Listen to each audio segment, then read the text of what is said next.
جنگ سے خبر شامل کرتے ہیں ہمارے سی1 نیوز کے بیورو چیف شیخ عرفان حیدر سے۔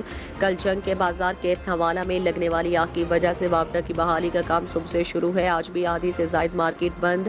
پاکستان پیپلز پارٹی جنگ کے سٹی صدر مہر قیصر عباس اور پاکستان پیپلز پارٹی پنجاب کے پارلیمانی لیڈر اور ایم پی اے چنیوٹ سید حسن مرتضیٰ نے موجودہ وزیر اعظم پاکستان شہباز شریف سے جنگ کے تاجروں کا ازالہ پورا کرنے کا مطالبہ کیا ہے اور پاکستان پیپلز پارٹی سٹی تنظیم جنگ اس مشکل گھڑی میں اپنا تاجروں کے ساتھ کھڑی ہے۔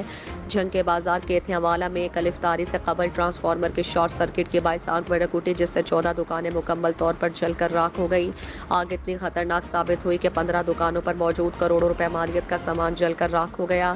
جلنے والی دکانوں میں کپڑے کی دکان، جنرل سٹور، کریانہ سٹور اور دیگر دکانیں شامل ہیں۔ ریسکیو کے مطابق آگ شارٹ سرکٹ کی وجہ سے لگی، جس نے قریبی 14 دکانوں کو اپنی لپیٹ میں لے لیا۔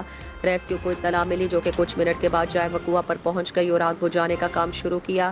ریسکیو کے جوانوں نے اپنی زندگی کو داؤ پر لگا پیشہ ورانہ مہارت سے آگ کو کنٹرول کیا اور مزید نقصان ہونے سے بچا لیا، لیکن بدقسمتی سے اس وقت تک 14 دکانیں مکمل طور پر جل چکی تھیں اور چند لمحے بعد کروڑوں روپے کے مالک کنگال ہو گئے۔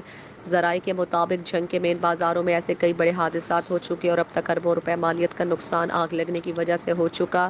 اس موقع پر عوامی سماجی حلقوں، سیاسی جماعتوں نے تاجر برادری کے ساتھ یکجہتی کا اظہار کیا اور ان کے نقصان کا وزیر اعظم پاکستان سے ازالہ کرنے کا مطالبہ کیا اور ڈپٹی کمشنر جنگ سے یہ بھی مطالبہ کیا کہ جنگ کی تمام دکانوں پر آگ بجھانے کے سلنڈر لگوائے جائیں تاکہ مستقبل میں کسی بڑے حادثے سے محفوظ رہا جا سکے۔